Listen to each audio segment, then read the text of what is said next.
একটা যুবক বসা, এক যুবক বসা, চেহারাটা নুরানি, এত সুন্দর নুরানি চেহারা, দেখে বোঝা যাচ্ছে নামাজি। নামাজি ব্যক্তি।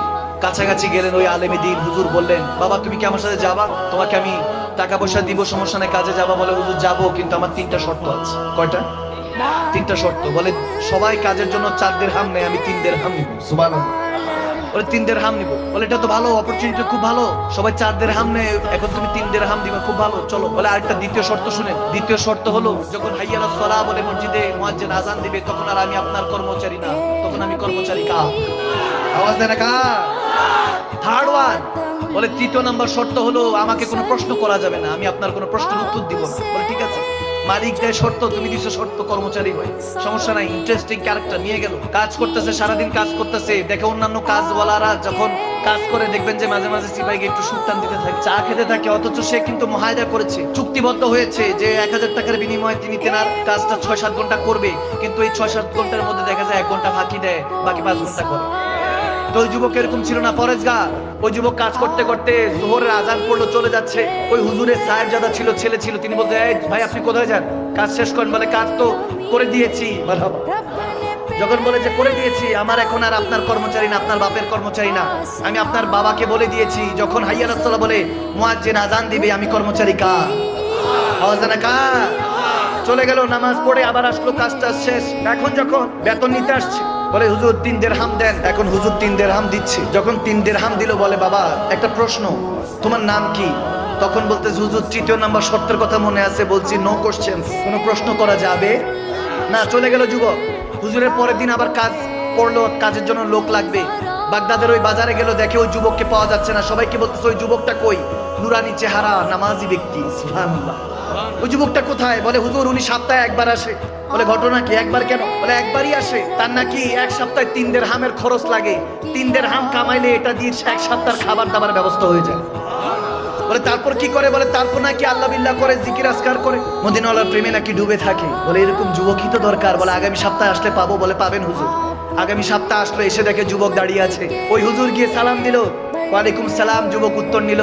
পরে বলতেছে, বাবা আমার একটা কাজ আছে, যাবা? হুজুর যাবো, কিন্তু শর্ত তো 3টা মনে আছে। বলে হ্যাঁ মনে আছে। তো শর্ত মনে আছে, চল বাবা। নিয়ে গেল, কাজ শেষ হলো।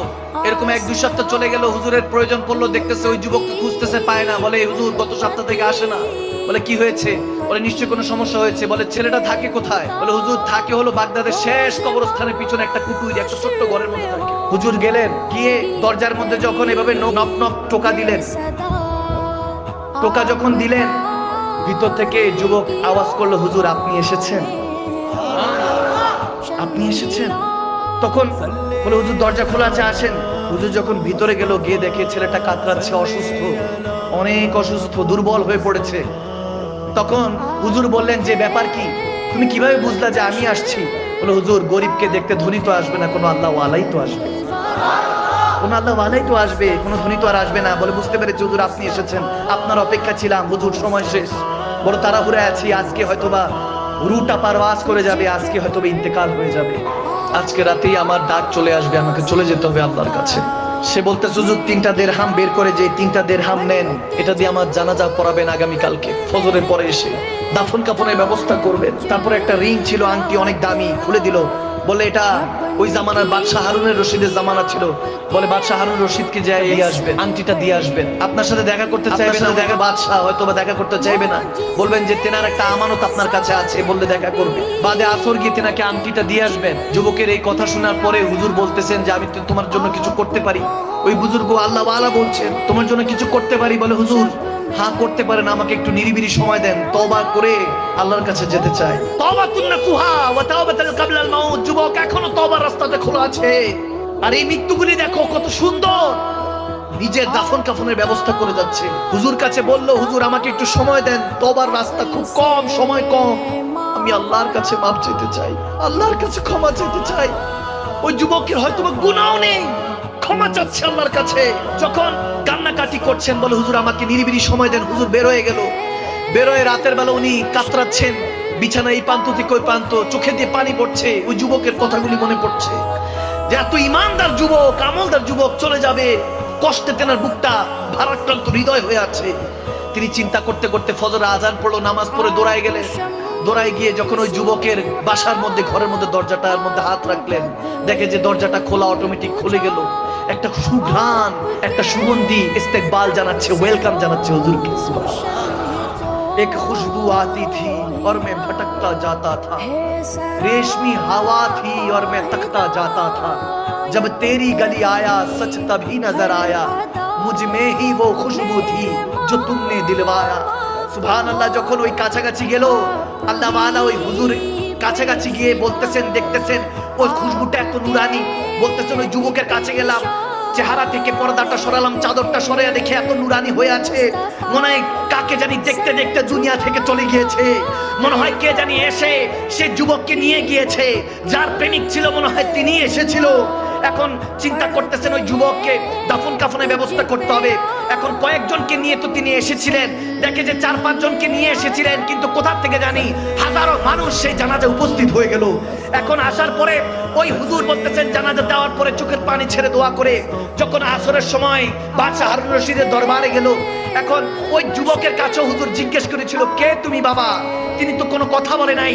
যখন বাদশা হারুন রশিদের কাছে আসরের পরে গেল, ওই হুজুর বলতেছে দেখা করব, বাদশা সাহেব অ্যাপয়েন্টমেন্ট দিচ্ছে না।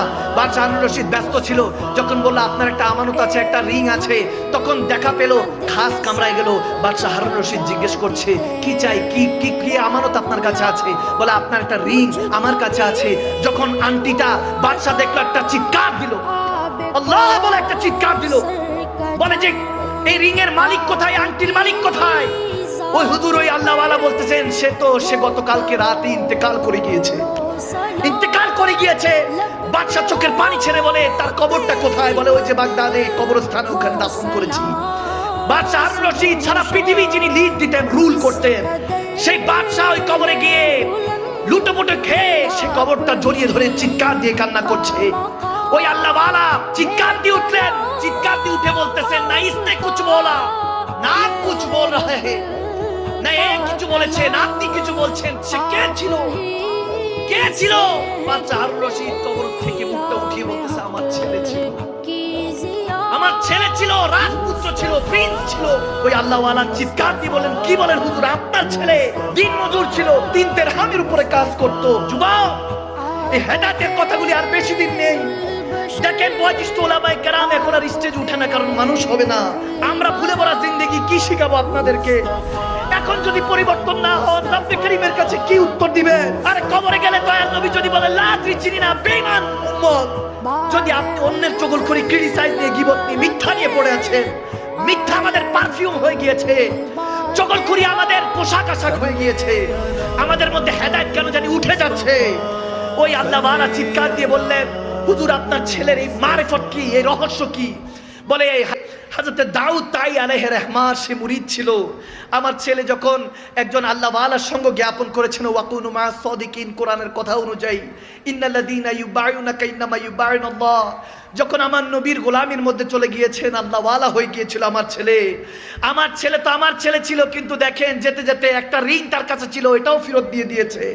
বলেছে যে বাবা, এত ঢাল সম্পত্তি করে গিয়েছো, কি জবাব দিবা? তিনি যদি তোমাকে প্রশ্ন করে কি উত্তর দিবা? আমার ছেলে আমার মুর্শিদ, আমার শেখ হয়ে গেল। শেষে যেতে যেতে সে আমাকে শিক্ষা দিয়ে গেল, এই দুনিয়ার আপনজন আজকে আছে, কালকে নাই।